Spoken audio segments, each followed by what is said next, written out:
sound of industry. Loving it, loving it. I'm SJM. Welcome back to GregTech. We're here in my starter base, which I still haven't really built anything around here. Just kind of maneuvered my way through the Steam age here, and time to record my hang-ups and thoughts and ramblings, whatever, about my journey of learning GregTech here. So let's just jump on into it. So the first things, where we left off last time, I had built my 2 boilers there to get started, and then I put down a bunch of these pipes, right, all the way down here. Obviously none of this other stuff was here. And then I built my first machine, which is the forge hammer, and I put it here. But with these steam boilers and the pipes, what it does is it actually fills the furthest away pipe first, which was a little bit strange. It's not usually the way I'm used to doing things, but along with disconnecting and reconnecting, I couldn't seem to stop the steam from going down to the end of the line before going to the machine first. So in retrospect, when you are building your machines, only connect up to what you're actually going to be using, and probably a better idea that you have your higher priority items down at the end of the line rather than close to the actual steam producers here. Another thing that happened to me quite a few times, and it took me a while to figure out, is you can put a recipe in. So let's just grab, I don't know, some iron here and put it in the hammer and make some plates. You'll notice when you put it in, some resources get consumed while it does its thing there. But if the machine becomes starved for steam while it's doing that production, because you have too much stuff running for what you have producing there, it kind of gets stuck and it won't go anywhere. Even if everything else stops working and there's plenty of steam available, it just seems to delete the steam as it's going in, and you never get any progression on your thing here. It will stay right back up at the top there. So what I figured out the hard way was that before I was breaking the machines and replacing them to reset them. But when you do that, I was losing the materials that were caught in the buffer, or the production queue, whatever you want to call it there. So the best way to handle that situation is to come over, touching the pipe there, and unhook your pipe with your wrench, and then hook it back up when you've got your steam has properly backed up again to where the machine can get it to come into it properly, so you can start reproducing or start producing again what you're intending to do. Obviously, you'll learn in the quest book you can build multi-block machines multiple multi-block machines that share blocks. So because these are both coke ovens, I've got 2 coke ovens here, but they both share these 9 bricks here in the middle, so it kind of saves on resources there, and we'll see this even to an even better degree over here with my primitive blast furnace. So I've got 4 of them here, so I really, I did recommend in the quest book to build 4, so I built 4 just so that we can have steel going almost all of the time. So, which, come to think of it, we should probably do that now. Probably load these guys back up. Actually, only need 2 stacks, because it takes 2 coal plus 1 iron to make a steel, so we can use 4 stacks of charcoal and just keep these going. I am doing this quote-unquote slow recipe because there are several different recipes you can use for steel. in the primitive blast furnace, and they pretty much amount to the same, except for if you're going to be using wrought iron, obviously that's just double smelted iron, and you have to do it in the ingot form, so it costs even more coal to do it that way. And if you're smart, you'd probably be using creosote anyway, so maybe not that big of a deal, but at the end of the day, it takes a long time to get back there to do that recipe for using wrought iron in there. But it does, if you need your steel faster, obviously, right? An iron and 2 charcoal dust, or an iron and 2 coal is 90 seconds, whereas if you use the wrought iron, you got 40 seconds per activity there. So I'm just using this one here. It does take the longest, but I'm far enough ahead of the game here. It shouldn't be a big deal, depending on how much steam we really need at the end of the day, right? I'm really starting to back up on these tiny piles of dark ashes, though, so we'll have to see if I really need them or not. But if I don't if I'm not able to produce or start going through some of those by the actually, we can probably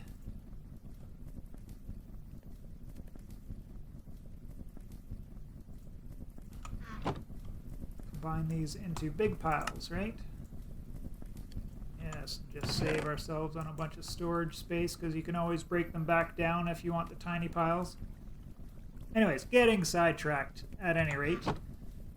In the quest line there, we'll come across a couple of these marvelous machines, which are the multi-blocks machines here, and they're going to save tons of time and harassment, because, you know, originally we make the single block macerator, but if you get the multi-block macerator, not only is it much faster, you can automate this a lot easier to output into the oven. So we've got the input hatch here with just a chest attached, and it'll go right in. Then I used an item pipe here, just happens to be tin because I made one for a quest, so that's what I had lying around. And just set up my multi-blocks to have the output and the input right next to each other, and set these up here. I guess the only thing that I kind of messed up is that they're over chunk borders, both of them, so at some point we might have to replace them, but I haven't had anything bad happen, and not that there's any great risk there, just wasting maybe 8 ore, because these do 8 processes 8 things at a time. So maybe you lose out on 8 ore or 8 macerated ore, depending on what you do. Just a note about the steam oven and the grinder there. It was pretty hard using JEI to figure out how to put the multi-block itself together. And then even if we use the in-world diagram, it still wasn't that easy. So we just look at the uses on here and we go over to the multi-block like we did in the last episode. You can see it gets put together like this, and if you click on a block, it gives you different options. So this block here could be an input bus, could be an output bus, or it could be a steam machine casing. This central block here does have to be, it says input bus there, but that's wrong, because this actually has to be the controller. And then the other thing, the one that really tripped me up the longest, was that if we look along the bottom, it all seems to be these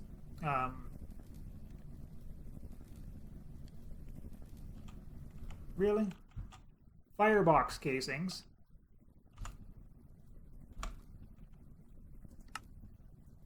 But there is one here, and you don't really see it unless you're moving, unless you have it at this perfect angle and you're looking at it properly. It's got this fan here. This has to be a steam input hatch. Well, it doesn't have to be this one exactly, you know, compared to the setup of the rest, but it does have to be on one of the corners. So I had ended up putting this together and tearing it apart like 4 times, 5 times maybe, before I finally caught on to that little thing there that And looking at it from the bottom here, it looks a little bit different than these other firebox casings. The fact that we only needed 8 of them. Finally, I clued in and figured out that it did need to be in the corner there exactly. The other thing you can do in world is if you have the controller down, you can shift and right click it, and it will show you where things should go. And as you can see here, I guess I should probably be up 1 block, right?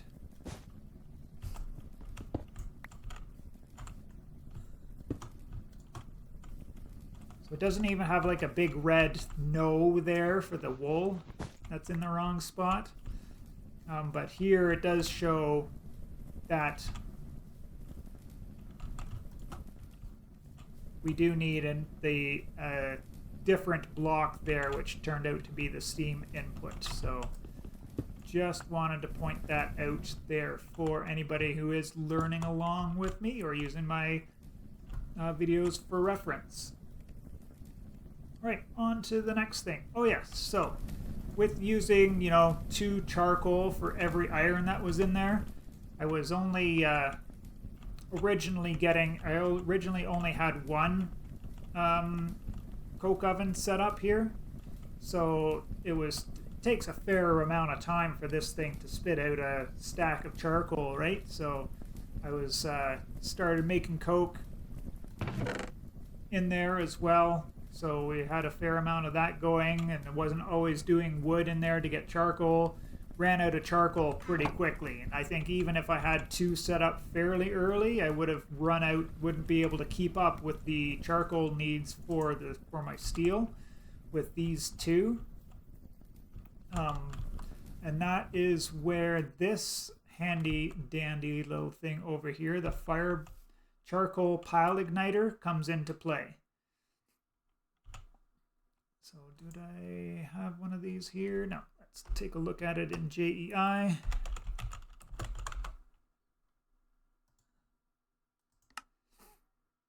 So in JEI it says this needs to be a, basically a 3x3 and by 3 internal, and all of the outside blocks have to be dirt-ish. I originally screwed this up because I was going by the explanation in the quest book, which says that this can be a 9x5x9, and I thought this meant that the internal size could be 9x5x9, but this is the total outside size. So when I built this, I actually, I only made 49 of the bricks to put down on the bottom. So I thought, I'll do a 7x5x7 instead, just save on a whole bunch of clay gathering more or less. And that should be fine. And then it just wouldn't work. This charcoal pile igniter would say structure incomplete the whole time as I was trying to build it. And I didn't know because I was using a mixture of spruce and oak at the time. And I had different materials on the inside as well. So I had, I had stone as part of these outsides. So I ended up tearing it all down, putting in dirt all everywhere. That still didn't work. There's long story short, the maximum size on the inside, I think, is 8x4x8, because this finally didn't work until I made it only 4 high of spruce logs, and it's obviously still 7x7 in there. But this thing absolutely screams out charcoal like you wouldn't believe. So we just need our flint and steel.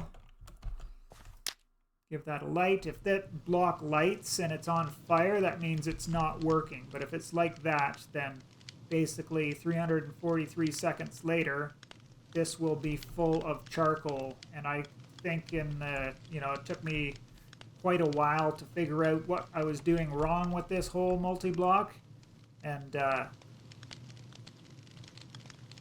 over an hour of fiddling and farting around with it, and before I finally getting it to work. And then after like 30 minutes, I had 1200 charcoal, which I'm keeping in my ME drive now there. So we're sitting at 778.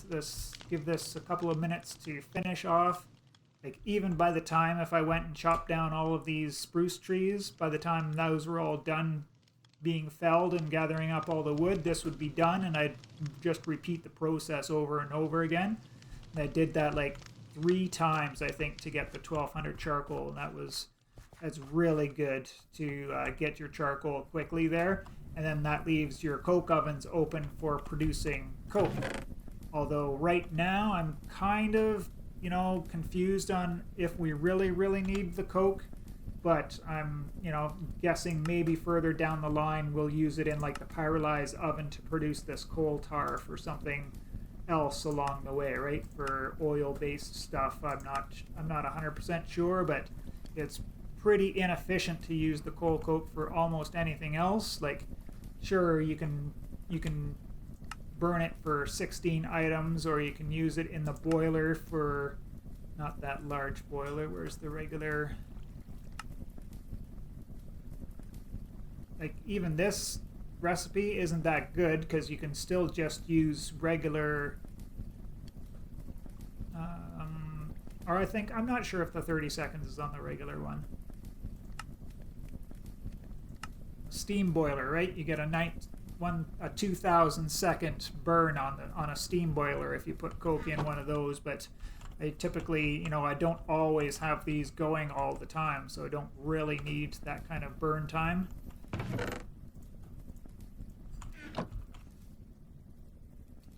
While we're waiting for the charcoal pile igniter, let's talk about, so be careful when you macerating your ores, because most of them will double up, right? So if you take your limonite here, you can throw it into an oven and get 1 iron ingot out of it, but you can also macerate it and you'll get 2 crushed ores, which you can then put in and basically double your ingots.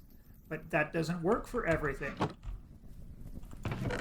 If we look at this vanadium magnetite, which I thought, I didn't really think about it. I thought it was just a regular ore.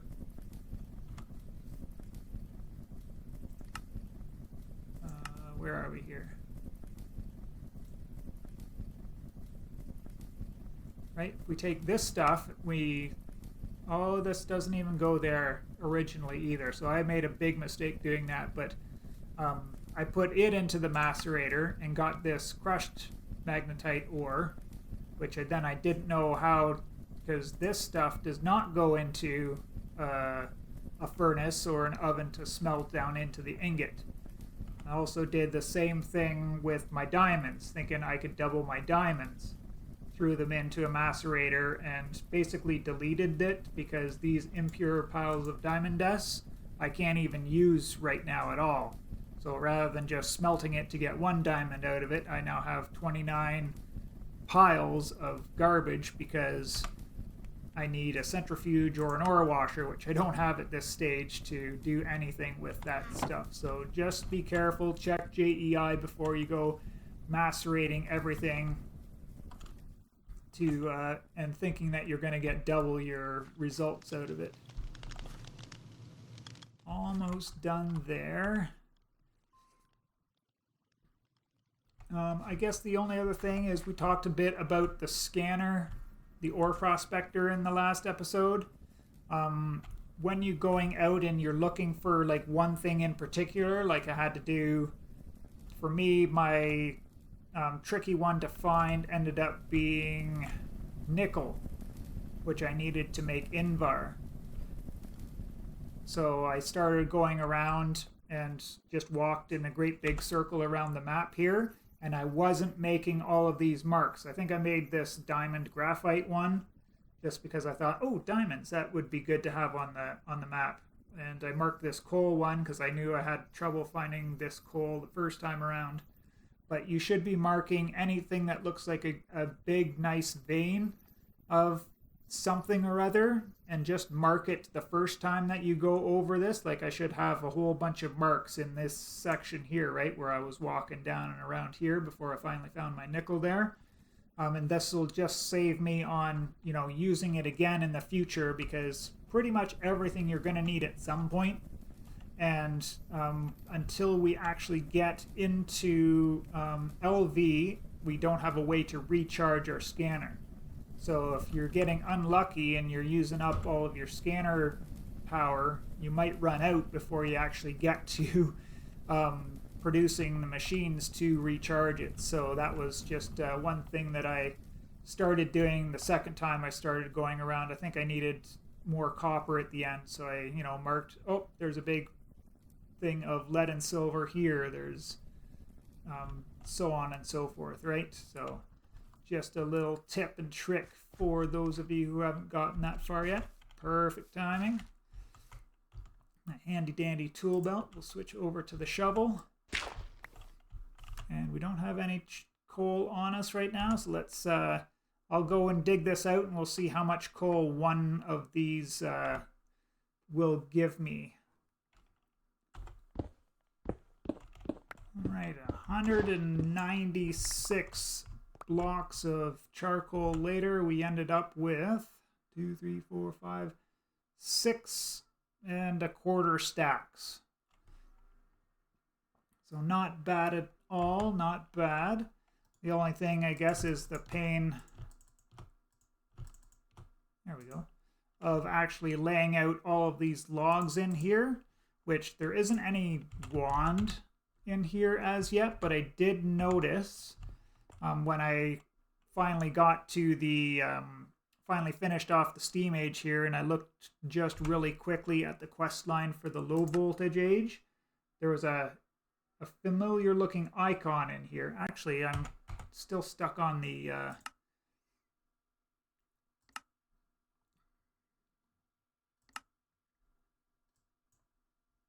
wrong GUI size there, so that you all can see what I'm looking at. There was a familiar icon, so that we do have building gadgets. So can't wait to get down to this guy, because that's going to make filling up this thing a lot less of a headache, because it is quite a big pain in the rear right now to lay down all of these logs. Takes quite a long time to get through that. So I've got lots of charcoal now, 1,200 or so on standby. So, and all this wood, tons and tons. So probably won't need to do any of that for right now. Anything else I wanted to talk about with regards to the steam age? I think that's just about it. We've got the gliders in here, which might make your trip into the nether a little bit easier, or not. All depending. I didn't make my glider when I went to the nether, but just to note that is in there. Tool belt's really handy too, just for not having a whole whack of tools kicking around all the time. Although I guess the one painful thing about the tool belt is it does take a bunch of experience to be able to get the belt pouches on it to expand the size of it.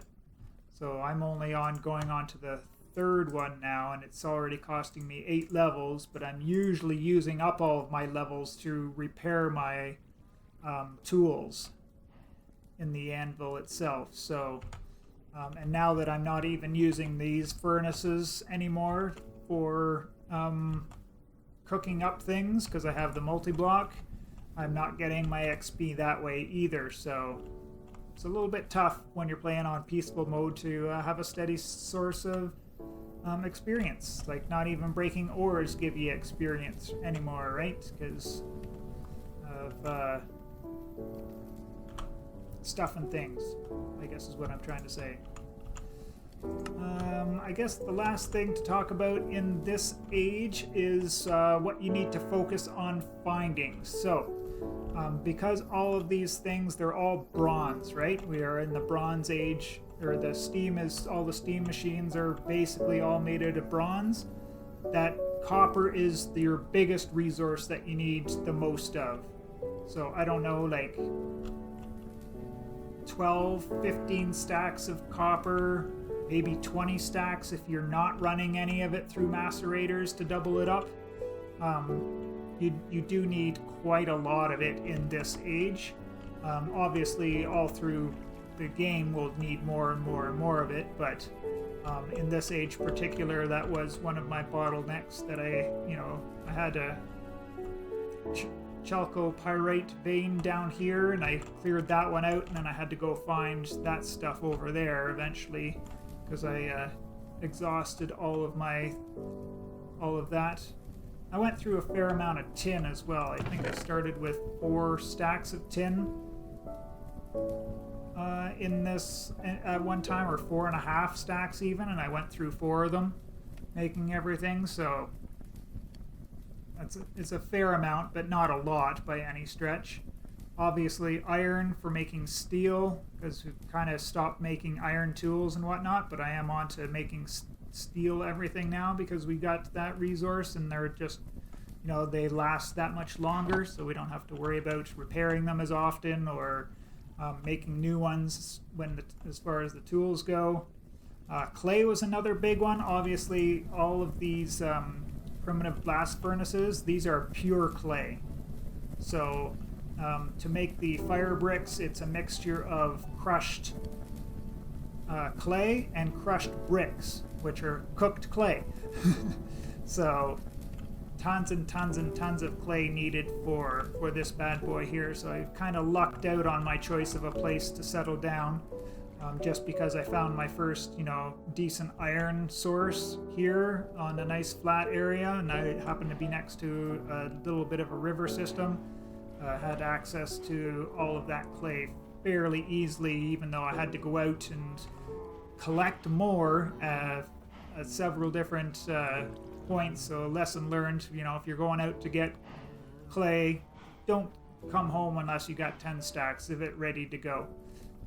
And obviously we've got the drawers there, so we don't have to worry about plugging up chests full of all that stuff. You can just make drawers for it, and you'll use it up eventually at some point. So every time I go out mining for something, I use up a full hammer's worth of durability collecting whatever I'm going for at the time, and I don't come home until the hammer's almost full. And I probably, because I now have the backpack and this portable item cell rockin', we can probably make another 1 or 2 hammers and go out and collect 3 hammers worth of resources at a time, just to cut down the amount of traveling. And it's nice to go out on a little mining trip and just hammer away at the ground and collect your resources quickly that way, especially now that we've got it automated for crushing and or cooking up. But we'll cut this one off here. I hope you all enjoyed the episode, and I'm looking forward to getting into LV in the next few days. So appreciate you all for checking it out, and we will see you in the next one. Bye.